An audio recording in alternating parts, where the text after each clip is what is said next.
Good afternoon. Can I thank you all for coming?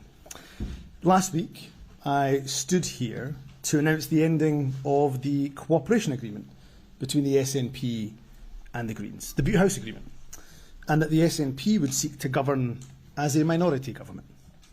I made that decision as leader of the SNP as I believed ending the Butte House Agreement was the right one for the party I lead, and I still do believe that to be the case.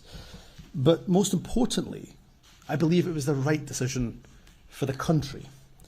My hope was to continue working with the Greens in a less formal arrangement as the SNP moved into a new phase of minority government. Unfortunately, in ending the Butte House Agreement in the manner that I did, I clearly underestimated the level of hurt and upset that caused Green colleagues. For a minority government to be able to govern effectively and efficiently, trust when working with the opposition is clearly fundamental. And while a route through this week's motion of no confidence was absolutely possible, I am not willing to trade my values and principles or do deals with whomever simply for retaining power. Therefore, after spending the weekend reflecting on what is best for my party, for the government and for the country I lead, I've concluded that repairing our relationship across the political divide can only be done with someone else at the helm.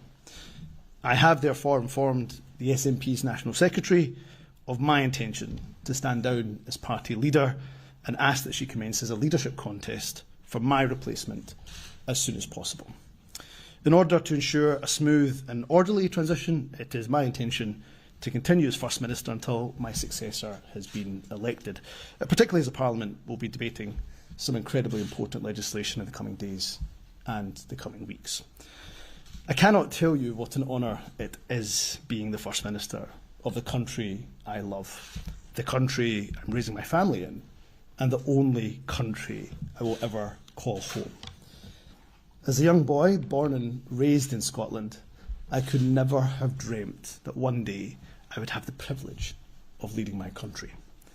People who looked like me were not in positions of political influence, let alone leading governments, when I was younger.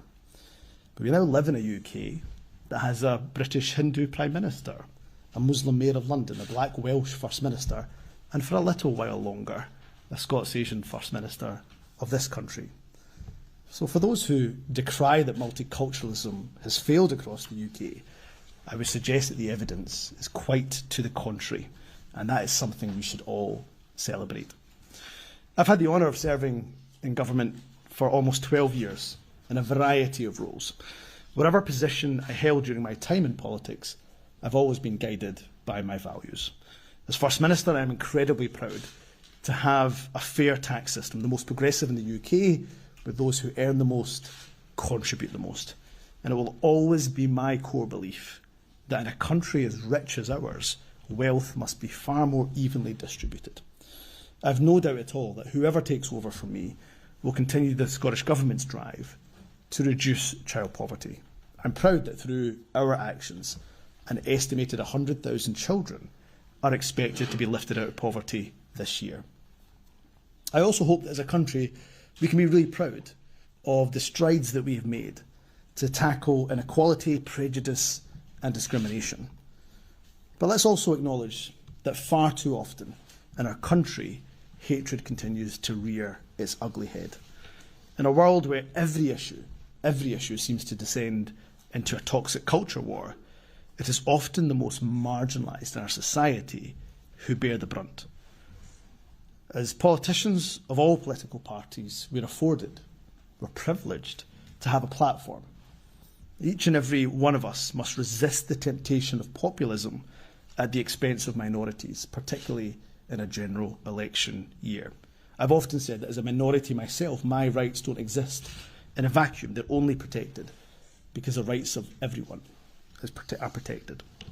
And from the backbenches of the Scottish Parliament, I will continue to champion the voices and the rights of those, the rights and the voices of those who are not often heard, be that at home or indeed overseas, such as those suffering and continue to suffer the most horrific humanitarian catastrophe in Gaza as the world watches on.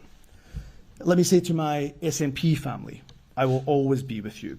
I will always campaign alongside you. We have had setbacks in our movement, but we have overcome them, and we will do so again.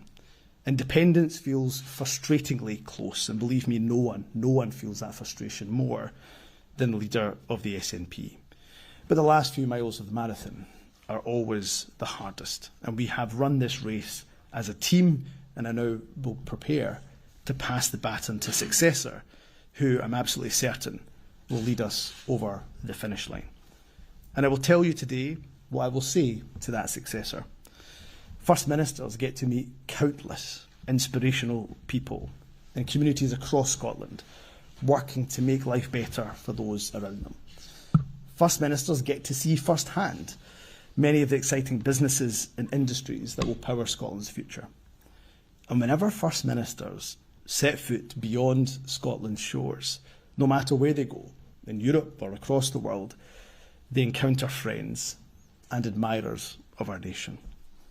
If only every person in Scotland could be afforded the opportunity of being First Minister for just one day. On the very next day, it's my belief that they would vote for independence with both their head and their heart. To my fellow MSPs of all political persuasions, next week is a crucial milestone. We mark 25 years of devolution. We have an electoral system that is designed for no political party to have an overall majority. Devolution's founding fathers and mothers, rightly in their wisdom, believe that no one loses out by politicians sharing wisdom, sharing counsel, sharing ideas. But the converse is also true. That is why I would make an appeal to colleagues from across the political spectrum. The while government, of course, must act in good faith, so must their opposition, and be prepared to collaborate with us, not just oppose for opposition's sake. The only people who suffer as a result of such an impasse are the very public that we seek to serve. Politics and politicians, not unreasonably, I'm afraid, have often been maligned. However, I truly believe that when we get it right, and often we do, we are a force for good that can transform people's lives for the better. So to my colleagues in opposition, regardless of political party, I genuinely do wish you well. I bear no ill will and certainly bear no grudge against anyone. Politics can be a brutal business. It takes its toll on your physical and mental health. Your family suffer alongside you. I am in absolute debt to my wonderful wife, my beautiful children, and my wider family for putting up with me over the years.